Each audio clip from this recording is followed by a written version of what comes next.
Bye-bye.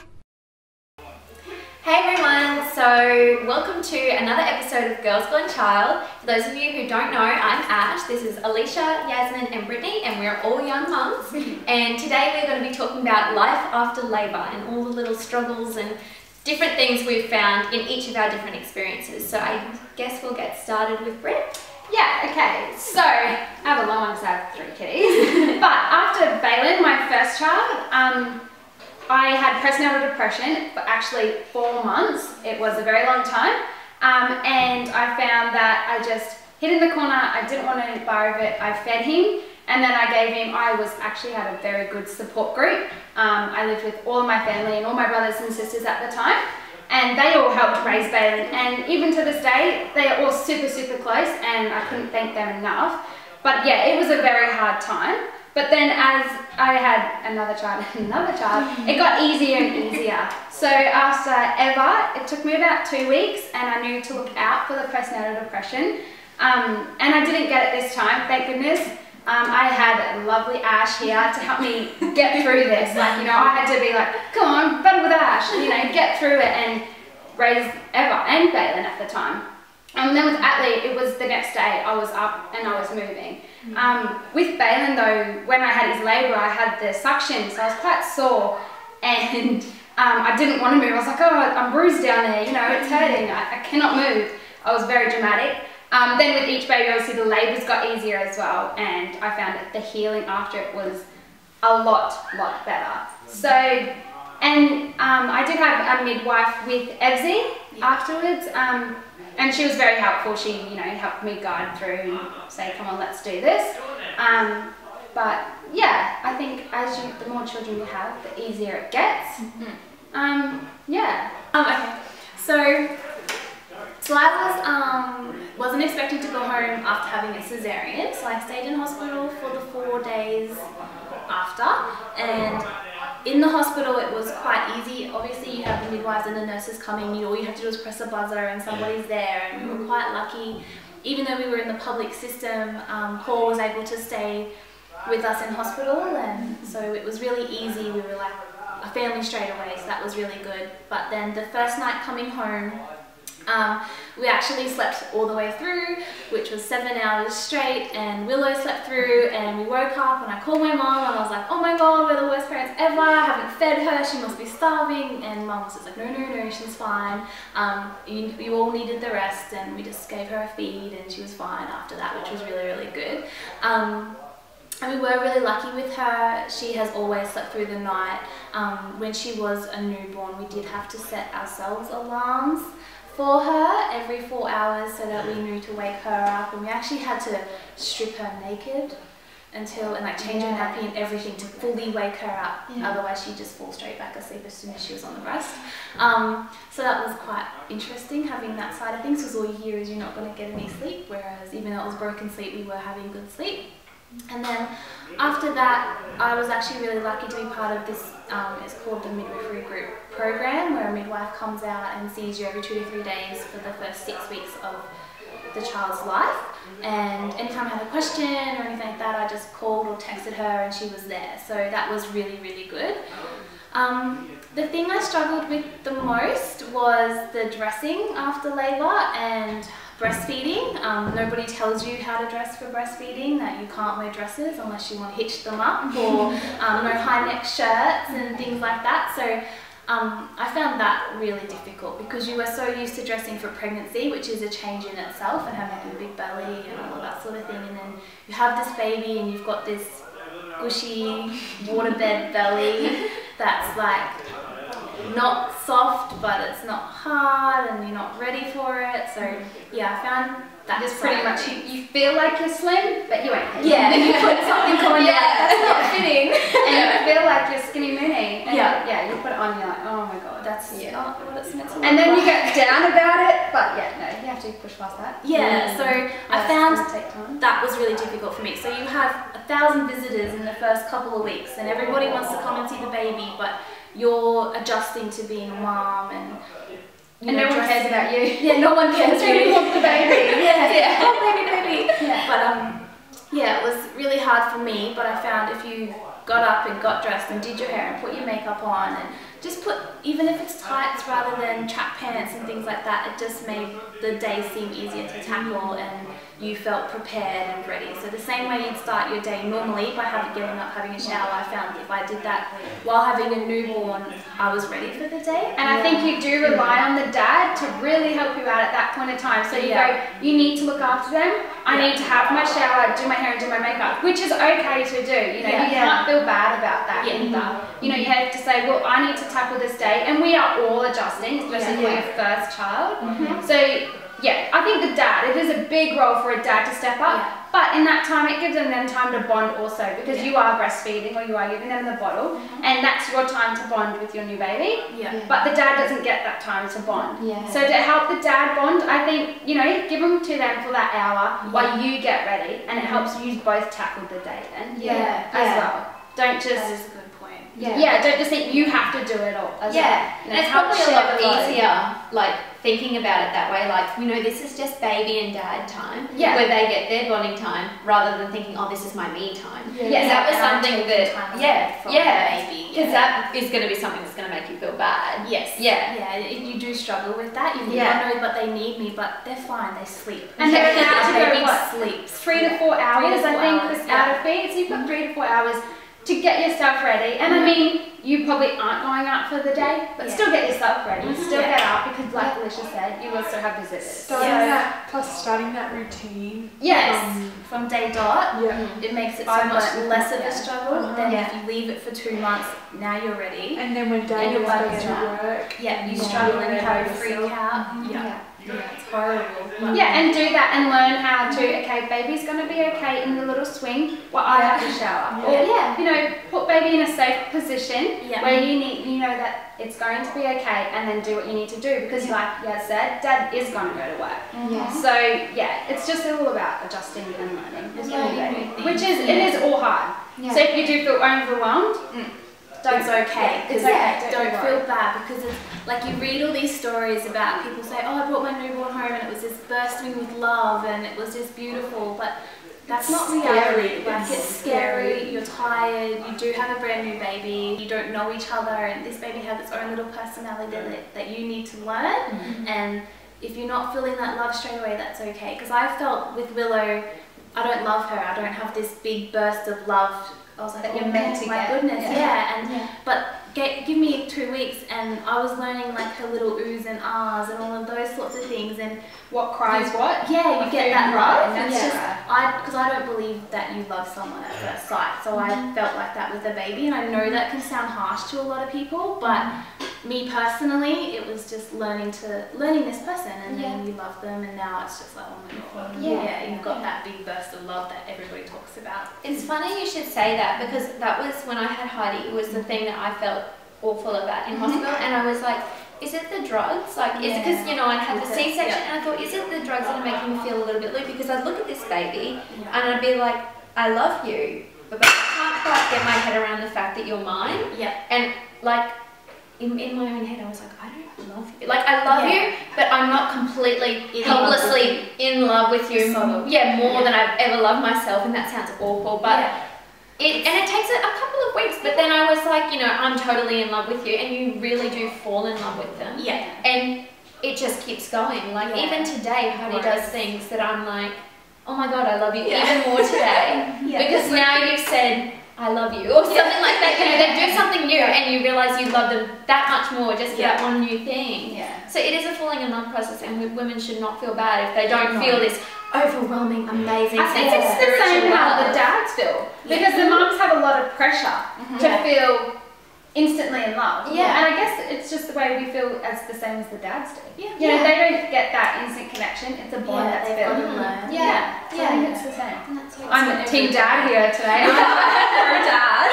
Tell Justin. Team dad. Putting their point across as a. How did you go, Yaz?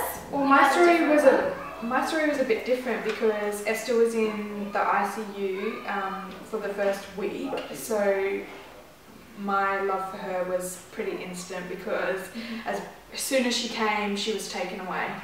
So that was really scary. We didn't know what was wrong with her. No one knew what was wrong with her. So like she was stopping breathing, her oxygen saturations were going down, and they didn't know why. So that was really scary. I loved her. I'm not saying like that was like, oh my God, that thing that I just created. Yeah. I thought I was going to, you know, have she was my own. Yeah. And she was taken away, and that was really, really scary. Really, really scary. So the first 5 days, Esther was on a drip, so I didn't get to feed her at all. We didn't get that skin-to-skin contact. It was probably, I think it was like 6 hours before I got to hold her, and even then I had to beg. I'm like, can I please hold her, please hold her? And I helped, the nurse let me hold her, and then the doctor came in and they made me feel like a criminal because, and they're like, what are you doing? Put that baby back. And I know that like babies can crash and they get exhausted, but that was, as a mum, a new mum, a first time mum, you just want to cuddle your baby, you just want to hold your baby and have that connection. And so I think that's with every different situation. It depends on how you feel with those instant connections. I suppose because when you don't have that situation, they like straight away, here's your baby, and you're kind of like, hold on, I've just been through labour, like what's going on? And you kind of like, this new baby's on me. So I suppose we're kind of spoilt in a way, whereas we didn't have that situation. No, so like I had the baby straight away. I had an emergency Caesar, so they literally like over that curtain, they're like, Esther, like I saw her for like 2 seconds, and then I was in the like. We've heard this story before. I was in recovery for ages, and so I was dead set on breastfeeding, and they wanted to give her formula, and because they wanted to get her off the drip, and I was like, no, it's not happening, and my mum was a big support, and Jason was a big support in helping me make that possible. So we bought donor milk from the donor bank, and Esther had that through the nasogastric tube, and then when she was moved to special care nursery on day 6, that's when they really focused on like feeding. So and during this time you stayed in hospital, you didn't go home, or did you have to go home? So I had Esther on the Tuesday, and I stayed in hospital. They wanted to send me home on the Friday, but I lived about 45 minutes from the hospital, so I had a bit of a meltdown, and they let me stay again, and then we got emergency care across the road from the hospital for Saturday night, and then which was awesome. That was amazing. And then but we could only get one night, and then so we went home Sunday night. As much as that killed me to go home without your baby, because I remember sitting in the car on the going to the hospital, saying to Jason, "This is the last time we're going to be at home without our baby." I know we all we had her, but like, in your arms. Physically, they're going home with you. So, and then coming home, that was without her on that Sunday was. Indescribable. I have no words for it. It was indescribable. But then I went back to the hospital on Monday morning, and they said, "Oh, she can come home in the rounds," and I was like, "Oh my God, Jason, go get us!" We're gone. So coming home on that Tuesday, so it was a week later. My sister was at home, and she's like, "Oh, do you want me to do anything?" I'm like, no. I just want to do it. And coming home was I couldn't take the smile off my face, like nothing. It was so much fun. I think because it was so hard in that first week, all those little things didn't bother. Didn't bother me. Those were so insignificant to the thing you've just been through. I was so excited to do that stuff. I didn't want to sleep. I didn't want to do it. So it was fun. It was scary because I was bringing her home and they still didn't know why she wasn't. She was still having the dropping her oxygen saturations, but she didn't need any support to bring it back up. She would do it herself. So that's why they said she's okay to go home, because she didn't know. But in saying that, that was scary because it's like.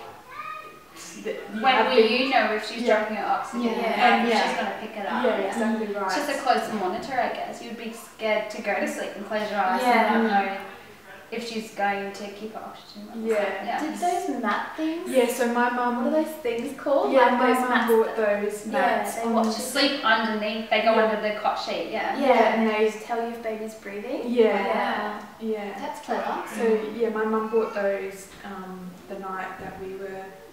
Coming home, so they were really helpful. Well, I don't know what they're called though. What are they? There's like an angel care one, and we have an Oracle one, I think. Yeah, they're like a mat and they're a sensor. Yeah, a lot of people are getting them now because my a lot mother's of people group are worried about it. Had them. I was the only one out of the 8 of us in my group that didn't have them. And they swear by them. It's so good. What is that when the babies pass, when they sit in the cots? Sits. So many babies don't have that. It's helping. Well, I was like, it will just feed my anxiety if that thing goes off. But then because Esther did have, we were actually told, one of the nurses in the NICU said, I suggest you get them. So we've got them, but I was always like, that's a waste of money. It just feeds your anxiety about it. Imagine if those alarms went off, but I think they were the best thing. They were helpful. They haven't ever gone off, but they were helpful in the sense of there's something there. So it's there's a machine there that's not just relying on me. And I don't know if my you sit baby's there looking at Esther, watching her move. She breathing. But that's like a normal thing, hey. I think every newborn you sit there and you're like, I still do it. I still do it. I put my hand on Esther's belly. I used to put my hand under Heidi's nose to make sure she was breathing. You just want to feel that little hot breath. Okay, you're fine. You're breathing. So imagine that. Like every mother has that anxiety, but let alone knowing that your baby does. Wowee. So definitely those mats are amazing. And so we came home on the Tuesday, and then we had to go back to the hospital on the Wednesday. So. And then on the Wednesday and the Thursday we had to go to the hospital, and then the Friday we were at the doctor's. So every day we had something to do. So it was really you were up and at it. How did you cope with that? Like, were you sore? Were you okay to get moving? How did you having the cesarean? Yeah, because I know when Alicia had a cesarean. The drugs help. Endo or something. I think endo. Endone. Yes. I just remembered the name when you said it. It's like that was my life source. Yeah, best thing. So because of all that trouble in the beginning, it made it a bit harder to feed Esther completely off the breast, so I can't feed her. But that now it doesn't worry me at all. I think no trouble. It's actually convenient sometimes. And she's a very healthy little girl. Oh yeah. She is. So, but as scary as that was in the beginning, everything is so fun. It's so That's fun. great. Yeah. Good So what job. about you, Bash? Well, I'm surprised actually that nobody has mentioned sleeping, because I know that babies sleep a lot in the first 2 weeks, but Heidi in particular, she would sleep very well during the day, but every night at around midnight, she would cry for 3 hours straight in the middle of the night. Every night, like clockwork. And I remember the first night bringing her home, I was like in her room and I was just nursing her because James was trying to have a sleep. And now when I look back on that, I'm like, why wasn't I sleeping? Because that's what it would certainly be like now. But I guess we were taking turns and I felt bad, but I'd had a Caesar, so I must have been really drugged up to be able to have been walking around. It was annoying jazz music playing next door because we were in this tiny little house. So yeah, it was just, it wasn't overwhelmed, it was overwhelming. I'm going to go ahead and say that. Everything else was amazing, and I was like, hello statistics, I've beaten you because this is easy. Like this baby thing is so easy. I love my baby, like I'm just I'm adoring everything. Of course, when you're a first-time mum, you think you're the first woman to have ever had a baby. Yeah, and I was like, yeah, I'm just amazing at this, except for the fact that she was waking every night, and we literally just had to nurse her and walk around the house. I'm now.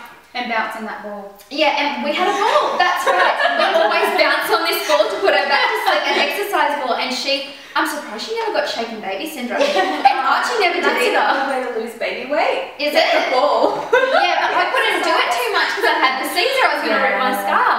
Yeah. And obviously the C-section was a massive, massive thing for me. That like, if I did too much, you'd start to get really short of breath and be like, I can't do this, and the heaviness. Yeah. And eventually, I think it was New Year's, so Heidi must have been about 11 days old, that I decided I can't do this anymore with the endone, which I think is fair enough, like it was almost 2 weeks, because I was lying down, and it was almost the countdown to New Year's, and I was looking up at the sky and everything was spinning. I was like, I don't like this feeling anymore. Yes, you do. Yeah. That's spinning like it's correct. You were definitely quite drugged up. You're very drugged. You enjoyed it?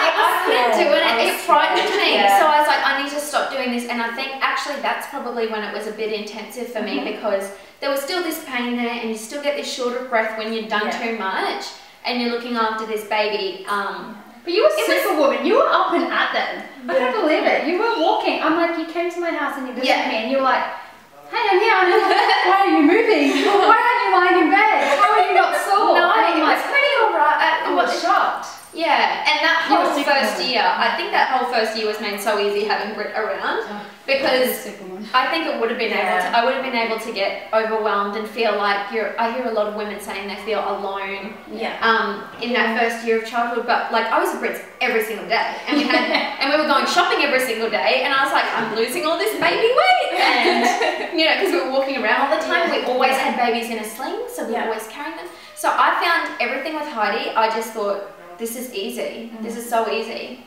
Then with Archie, it was such a different story. And I've not even admitted this to any of you guys yet, but I absolutely had postnatal depression with Archie. I had a really hard time connecting with him. And obviously some of you guys know, but the wider community doesn't know that my brother was very unwell that year, and I spent a lot of time focusing on my brother and struggling to connect with my own child.